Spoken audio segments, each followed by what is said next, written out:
Welcome back, guys. Today we've got some interesting ones to go for. We're doing French Marines and French Engineers, a couple of units that you can have a lot of fun with on the table if you do them right. If you haven't already, do please like and subscribe so you won't miss out on future releases. Also join us on the Facebook page just so you can mix with the group. And if you do feel like supporting me, head on over to the Coffee channel. So, what are we going to need? First, we're going to need paintbrushes. Then we're going to need our paints. We're going to need a couple of tools just for clipping and cutting back the sprue. And then we're going to need our base coating material, in this case, black spray paints. Pretty well the same stuff that we always use. So, once we've spray painted black, we're going to use game colour night blue, and that's going to give us a nice dark blue uniform for the troops.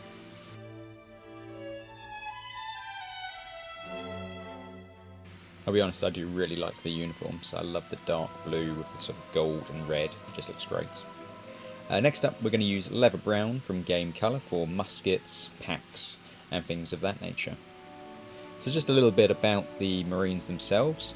They originated in the 17th century as France's naval infantry. They were predominantly trained for amphibious warfare, ship defence and coastal fortification defence.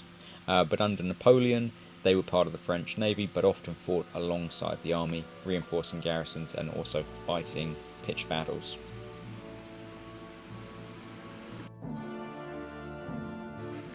Next up, we're going to use game colour silver, and we're going to be using this for bayonets, barrels, any bits of metal work that you find on the troops. So a little bit about the engineers. So the engineers were a vital branch of Napoleon's army, and their specialisation was in fortifications, siege warfare, battlefield engineering. Their expertise were rooted in the teachings of Vauban, the famous 17th century military engineer. So, as you can imagine, in a lot of battles you need engineers, especially sieges, and the French were, I guess you could say, slightly ahead of the times, so very good at what they were doing. Another way to support the channel is to join us on Patreon. There is a free account which you can have, but also we've got a couple of paid options as well, which give you quite a few cool goodies. So next up, what we're going to do is use game colour bone white as a base coat for all of the flesh on the miniatures, and then we're going to use army painter peachy flesh to go over the top of that just to give them a bit of life and a bit of coloration.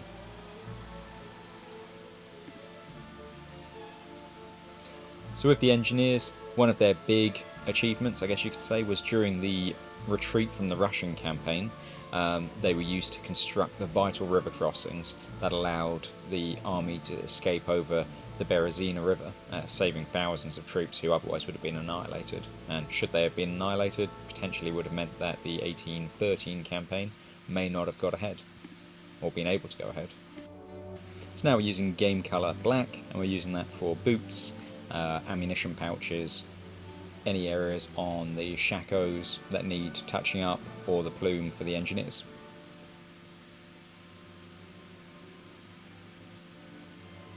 But yeah, both pretty interesting groups of troops to paint up, and a nice bit of variety to your army. So next up, what I'm using is System Free Crimson Red, which is a craft paint, and we're using that for cuffs, collars, plumes, anything on the miniatures which would be red.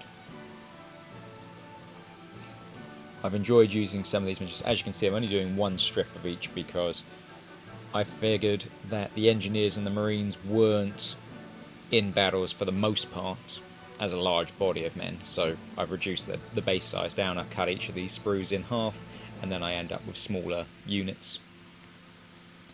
At this stage I'm using Dead White from Game Colour, and we're doing all the cross belts on the engineers. But as I said, we then end up with two slightly smaller units, which represents, in my opinion, a bit more realism. They're not going to be fielded the same size as a regular infantry battalion, for instance. And then finally what we're going to use is game colour bright bronze, and we're going to use that for all of the cap badges, anything that's brass on the miniatures.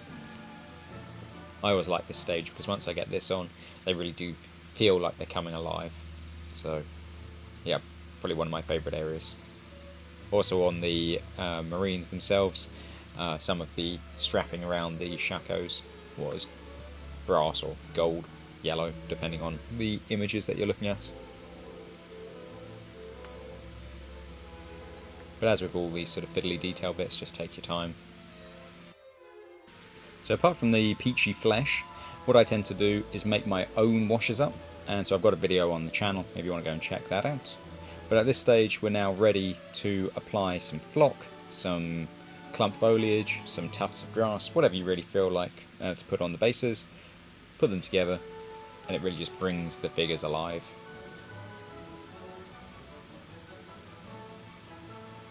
And they start to look the part once you get that on.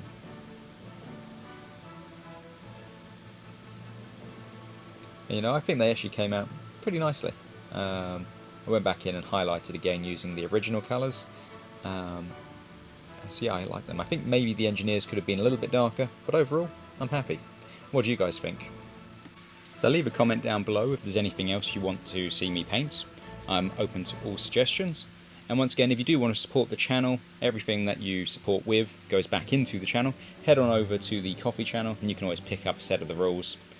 We've got the free sets at the moment and we're working on the ancients as we speak. So thanks again guys for watching, take care, and I'll see you next time.